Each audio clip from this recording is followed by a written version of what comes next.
শিশু যখন জন্মগ্রহণ করবে তখন পিতামাতার 10টি দায়িত্ব, এই দায়িত্বগুলো পালন করতে হবে। নাম্বার 1, 1 নাম্বার হচ্ছে যখনই কোনো সন্তান দুনিয়াতে আসবে, সে ছেলে হোক অথবা মেয়ে হোক, বাবা অথবা সকলে আলহামদুলিল্লাহ উচ্চারণ করবে। কেননা ছেলে দেওয়ার মালিক হচ্ছেন আল্লাহ এবং মেয়ে দেওয়ার মালিক হচ্ছেন আল্লাহ। দুঃখজনক হলেও সত্য, অনেক বাবা আছে মেয়ের কথা শুনলে আর আলহামদুলিল্লাহ মুখ থেকে বের হয় না, ছেলে সন্তান হলে শুধু আলহামদুলিল্লাহ বলে না, পুরা পাড়ায় মিষ্টি বিতরণ করে, এলাকায় প্রত্যেকটা ঘরে ঘরে মিষ্টি বিতরণ করে।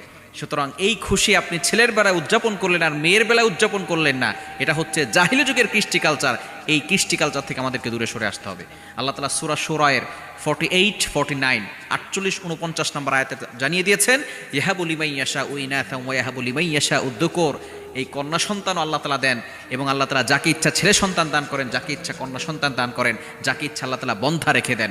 সুতরাং এটা আল্লাহ তাআলার দেওয়া, এজন্য আপনি সর্বপ্রথম যে কথাটা বলবেন সেটা হচ্ছে আলহামদুলিল্লাহ। নাম্বার 2, দ্বিতীয় নাম্বার সকলে যে কাজটা করবে সেটা হচ্ছে আল্লাহ তাআলার কাছে শয়তান থেকে আশ্রয় চাবে, বদনজর থেকে আশ্রয় চাইতে হবে সন্তানের জন্য। অনেক সময় বদনজর লেগে যায়, কিন্তু দুঃখজনক হলেও সত্য, আমরা বাচ্চা হওয়ার সাথে সাথে যে ভুলটা করে থাকি সেটা হচ্ছে ছবি তুলে ফেসবুকে আপলোড করে দেয়। এর কারণে বদনজর লেগে যায়। বদনজর লাগার কারণে এই সন্তান আস্তে আস্তে শুকিয়ে যায়, খাবার দাবার বন্ধ করে দেয়। এজন্য এই ভুল কাজ আমরা কখনো করব না। দ্বিতীয় নাম্বার হচ্ছে আল্লাহর কাছে শয়তান থেকে আশ্রয় চাওয়া, বদনজর থেকে আল্লাহর কাছে আশ্রয় চাওয়া এবং কোনো ছবি ফেসবুকে না দেওয়া। এবং 3 নাম্বার হচ্ছে বাচ্চার কানে আজান দেওয়া। এই আজান একামত বাচ্চার কানে দিতে হবে। বাবা যদি দিতে পারে আলহামদুলিল্লাহ ভালো, বাবা যদি না থাকে তাহলে অন্য কেউ আজান দিয়ে দিবে। আজান এবং একামত বাচ্চার কানে দিয়ে দিবে। এবং 4 নাম্বার হচ্ছে তাহনিক করা, অর্থাৎ নবীজি সাল্লাল্লাহু আলাইহি সাল্লাম যখন হাসান হুসাইন রাদিয়াল্লাহু আনহুম দুনিয়াতে এসেছেন, তখন নবীজি সাল্লাল্লাহু আলাইহি সাল্লাম খেজুর চিবিয়ে তারপরে এর রসটা তিনি তাদের মুখে দিয়ে দিয়েছিলেন। এটাকে বলা হয় তাহনিক। আপনি এটা করতে পারেন, খেজুরের রসটা তাদের মুখের ভিতরে দিয়ে দিবেন। 5 নাম্বার হচ্ছে ইসলামিক সুন্দর নাম রাখা। অনেক বাবা মা এমন আছে, ফাউল যে নামগুলো আছে, কিছু কিছু নাম শুনলেও হাস্যকর লাগে, যেটা এই ধরনের নাম ইসলাম সাপোর্ট করে না। নাম আব্দুর রহমান রাখতে পারেন, মেয়েদের নাম আয়েশা রাদিয়াল্লাহু তাআলা আনহার নামে রাখতে পারেন, ফাতেমা রাদিয়াল্লাহু তাআলা আনহার নামে রাখতে পারেন। সুতরাং এই নামগুলো সুন্দর নামগুলো, ইসলামিক অর্থ সুন্দর এমন নাম আপনি রাখার চেষ্টা করবেন। 6 নাম্বার হচ্ছে বাবা মা সন্তানদের জন্য বরকতের দোয়া করবেন। বাবা মা সন্তানের জন্য সব সময় বরকতের দোয়া করবেন। তবে সন্তান যখন জন্মগ্রহণ করে তখনই কিন্তু প্রত্যেকটা বাবা মার দায়িত্ব হচ্ছে সন্তানের জন্য বরকতের দোয়া করা। 7 নাম্বার হচ্ছে 7ম দিনে আকিকা করা।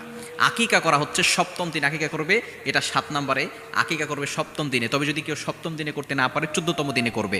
14তম দিনে যদি করতে না পারে তাহলে 21তম দিনে সে করবে। 21-এর পরে সুন্নাটা আদায় শেষ হয়ে যাবে। সুন্না যদি আদায় করতে না পারে পরবর্তী সময়েও সে আকিকা নিজেরটা নিজেও করতে পারবে, এটা জায়েজ আছে। তবে সুন্না হচ্ছে হয়তো 7তম দিনে করা, অথবা 14তম দিনে করা, অথবা 21তম দিনে করা। এটা করার আমরা চেষ্টা করব, কিন্তু যাদের অ্যাবিলিটি নাই তারা পরে করলে হবে, তাতে কোনো সমস্যা নাই। 8 নাম্বার হচ্ছে চুল, 7ম দিনে চুল ছেঁটে ফেলা, চুল ছাঁচা, চুল মুন্ডানো।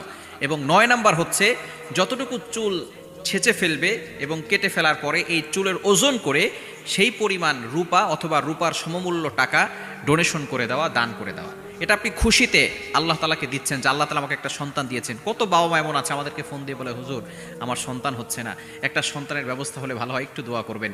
এজন্য অবশ্যই সন্তান হয়েছে খুশিতে আপনি 7ম দিনে যখন নাম রাখবেন এবং যখন চুল ছেঁচে ফেলবেন, এই চুলের ওজন করে 9 নম্বরে এই ওজনের পরিমাণ রূপা আপনি আল্লাহর জন্য ডোনেশন করে দিবেন। বেশি টাকা আসে না, অল্প টাকা আসে, আপনি এই টাকা ডোনেশন করে দিবেন। এবং 10 নম্বর হচ্ছে খতনা করবেন। এটা হচ্ছে মুসলমানদের অন্যতম সুন্নাহ। এই 10টি কাজ প্রত্যেকটা পিতামাতার দায়িত্ব। আল্লাহ তাআলা আমাদের সকলকে এই দায়িত্বগুলো পালন করার তৌফিক দান করে।